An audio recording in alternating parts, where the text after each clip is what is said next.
Bienvenue et merci de nous rejoindre. Situation des droits humains au Bénin. Le régime Talon, visiblement, pas au bout de ses peines.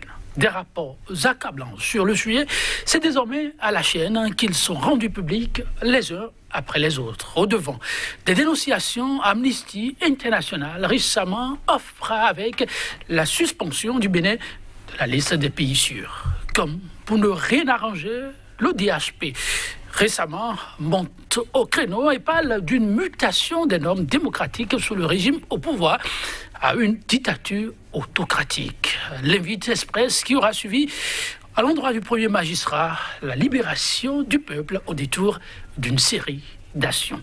Appel à la libération des détenus politiques, l'ODHP dans le droit ou le déni de droit.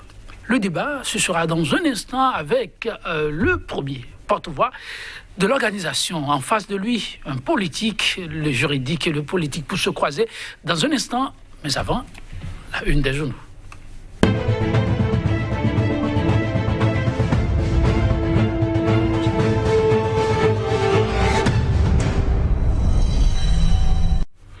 Oui, l'instant, revue de presse. Landry Salanon, déjà en position pour nous accompagner à mieux nous informer, oui, de ce que nos confrères nous auraient servi ce matin. Landry Salanon, bonjour. Bonjour, Joël Etangier. Alors, avec nos confrères, quoi de neuf? Écoutez, une grosse actualité domine d'ailleurs les parutions du jour. Voilà, le buzz de Patrice Talon, le chef de l'État, qui s'est donc rendu dans certains marchés en construction, évidemment, dans la ville de Cotonou, habillé, j'allais dire, en tenue saharienne. Voilà, les réseaux sociaux s'en sont donnés à cœur joie. Voilà. Ce matin d'ailleurs, c'est le principal sujet, Joël Etangier, relayé aussi par les canards en leur parution du jour. On va donc se délecter sans doute, oui, très rapidement. On démarre avec quel quotidien?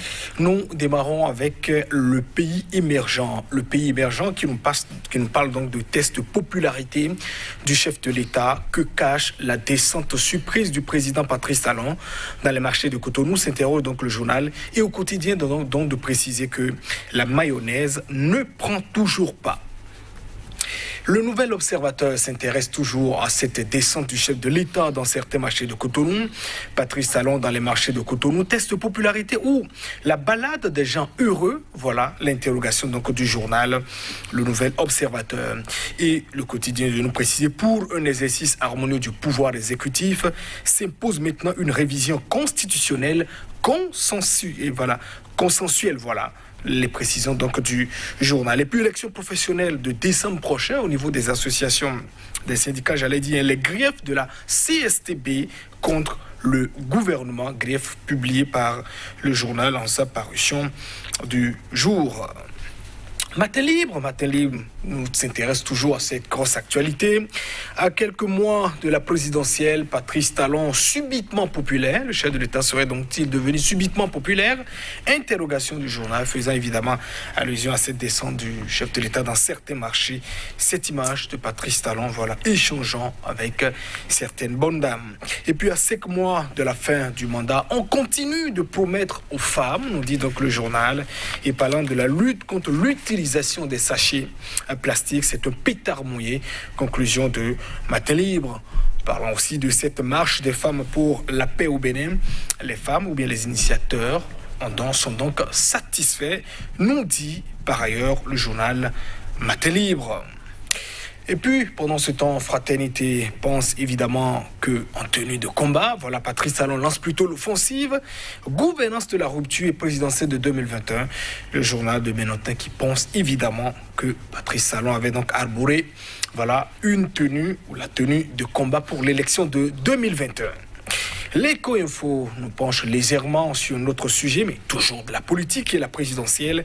La démocratie africaine est donc en route, croit savoir le journal. Alors, vive la démocratie en Afrique francophone, oui, mais laquelle, précise donc le journal. Il faut donc absolument briser la volonté de confiscation du pouvoir des dictateurs, incapables d'imaginer, voilà, autrement la suite donc de leur vie qu'à travers un exercice prolongé et suranné du pouvoir. Le journal qui consacre d'ailleurs un gros dossier sur cette actualité, clin d'œil fait sans doute donc à la situation actuellement en Côte d'Ivoire.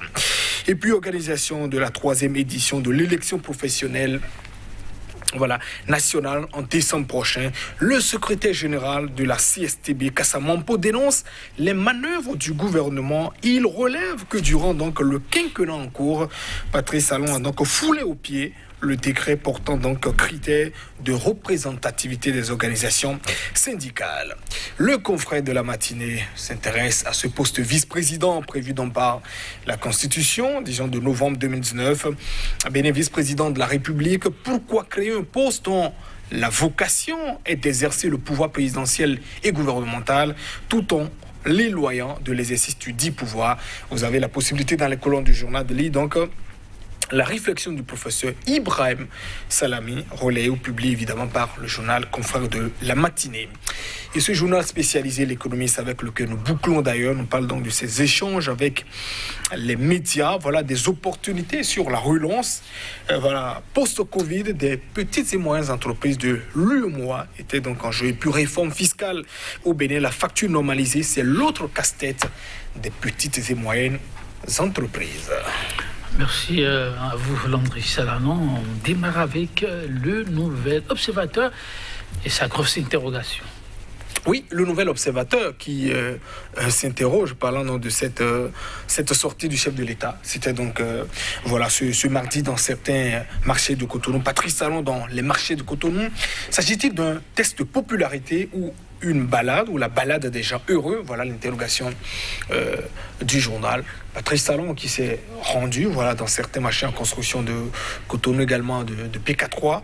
Évidemment, le chef de l'État qui était donc au marché de Ménontin, de Gorky aussi, il a donc pu, il est passé dans certaines allées, puis a aussi reçu quand même des bains de foule, des gens qui se sont donc évidemment amassés pendant que le chef de l'État était donc sur les lieux. Alors on constate que Patrice Talon a commencé progressivement à ôter la cagoule qu'il portait, c'est-à-dire par rapport à la présidentielle. Lui qui sans doute s'était donné un certain tempo pour entrer dans le jour, en tout cas annoncer cette candidature, dans la tête de beaucoup d'observateurs, d'analystes, ce n'est plus, en tout cas, c'est un secret de polichinelle, ce n'est plus donc un doute, en tout cas de plus en plus que la candidature de Patrice Talon est donc en train de se préciser. Alors, mais pourquoi?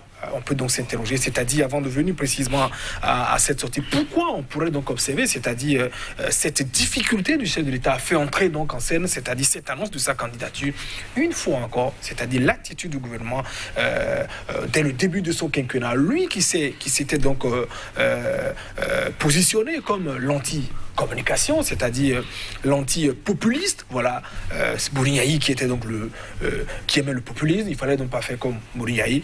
Vous n'avez pas oublié, c'était donc la normocommunication. Évidemment, quand on est donc à l'œuvre et que on veut sans doute rempiler, quand vous allez même jusqu'au moment de la prestation de votre serment que je ferai donc de mandat unique, un engagement personnel, et que vous voulez donc évidemment aviser, il y a de difficultés d'entrer donc en scène.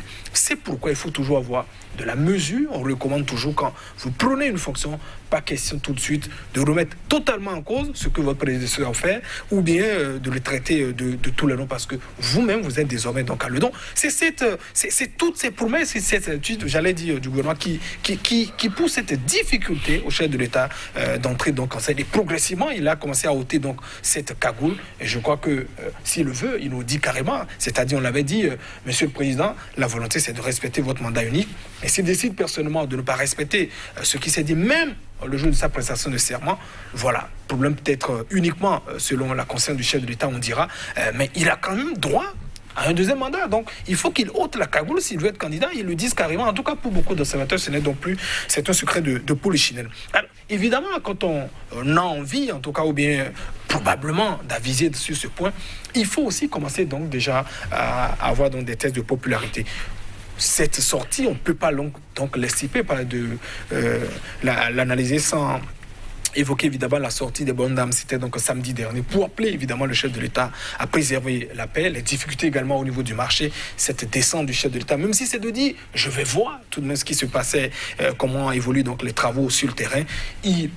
Patrice Talon n'a pas manqué donc de se rendre au niveau de certains marchés. Donc c'est aussi une réponse de dire, je vais sans doute dans les marchés, mais ce que nous n'avons pas observé, ce sont ces échanges, en tout cas directs du chef de l'État avec les bonnes dames sur les vraies difficultés, la morosité, quelques images qui ont été donc projetées, notamment ces informations qui nous ont venues. Alors, on aurait quand même voulu avoir ces discussions franches pour que les femmes puissent également dire à Patrice Talon, évidemment, ce qu'ils vivaient. Donc, c'était aussi impérieux, en quelque sorte, pour le chef de l'État, disons, d'aller dans ces marchés. C'était un test de popularité, on peut peut-être se le dire, c'est-à-dire lui qui a dit que j'ai fait donc le pari d'être impopulaire, beaucoup évidemment ça lui a desservi, sur les réseaux sociaux on dit mais un chef ne devait donc pas dire ça. Et une fois encore, on ne cessera jamais de le dire, ça ce sont des erreurs de communication. Patrice Talon a peut-être l'avantage ou le privilège, j'allais dire peut-être le défaut d'être très clair dans ce qu'il pense, mais c'est peut-être le manteau d'homme d'affaires d'être, voilà, quand vous êtes chef d'État, voilà, c'est un code dans lequel vous rentrez, on ne dit pas tout, parce qu'évidemment vous dirigez des hommes et on ne sait jamais ce qui peut donc se passer. Ce ne sont pas les mêmes règles quand on est donc dans une entreprise. Donc c'était aussi le moment pour le chef d'État d'aller tester un peu. Mais il faut faire très attention, c'était juste une foule qui était rassemblée. Juste pas, j'allais dire, un échantillon nécessaire pour évaluer la popularité de Patrice Talon. Juste quelques curieux, quand on voit un chef de l'État, la curiosité de beaucoup de personnes d'aller voir qui c'était évidemment, des gens qui se rassemblent, et peut-être aussi dans la communication, on peut toujours hurler tout cela, les personnes, les émigrants bien tenus à distance qui acclamaient, donc on ne peut pas se fonder donc, sur cet échantillon ou bien sur cette petite foule pour imaginer donc que Patrice Talon est donc populaire ou bien renverse évidemment l'impopularité présumé ou pas, dont il jouerait alors jusqu'à présent. Mais du point de vue de la communication, c'était aussi important.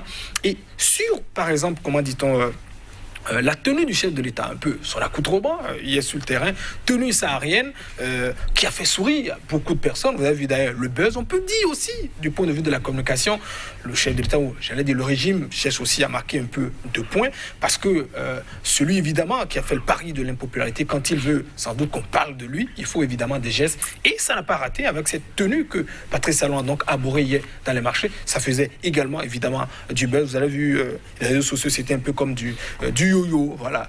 Une tenue évidemment qui laissait à penser, on devrait évidemment en parler, beaucoup qui s'étonnaient, voilà, quel type de tenue apportait donc le chef de l'État. Le but qui était recherché, en tout cas du point de vue de la communication, c'était quelque part le buzz, qu'on en parle, et je crois que ça n'a pas raté, évidemment, avec cette sortie du chef de l'État, Patrice Talon. Mais la conclusion à laquelle je voudrais, et personnellement aboutir sur cette sortie, ça n'est pas nécessaire pour affirmer évidemment que Patrice Talon inverse, j'allais dire, un rapport d'impopularité sur cette question. C'était juste que de certains curieux, une petite foule, c'est véritablement loin de ce que l'on pense.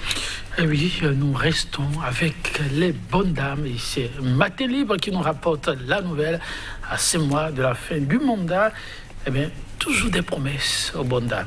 Oui, le chef de l'État en croit donc les propos de notre journal relayé, évidemment le journal Les Pharaons, relayé donc par le quotidien Matin Libre. Patrice Talon qui serait sur le terrain un peu choqué, par exemple, d'un certain constat qu'il aurait donc fait, c'est-à-dire au niveau du marché de Gorée, par exemple, c'est-à-dire marché presque achevé, mais la commodité en tout cas qui ne plairait donc pas, comment dit-on, au chef de l'État Patrice Talon, qui sur le terrain évidemment a fait certaines promesses aux bonnes dames. On est à 5 mois, comment dit-on, de la fin de cette présidentielle. Ici, on continue évidemment de promettre, même si Yahi nous disait, par exemple, lui, quand il finissait ses 2 mandats, que lui, il travaillerait jusqu'au 5 avril à 0 heure, parce que son mandat courait.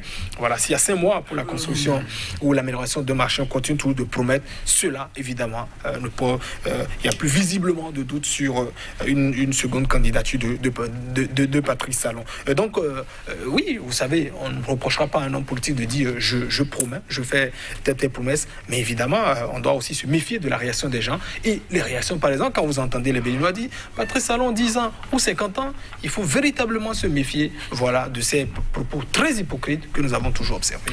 Merci à vous, Landry Salanon, chers téléspectateurs. À demain.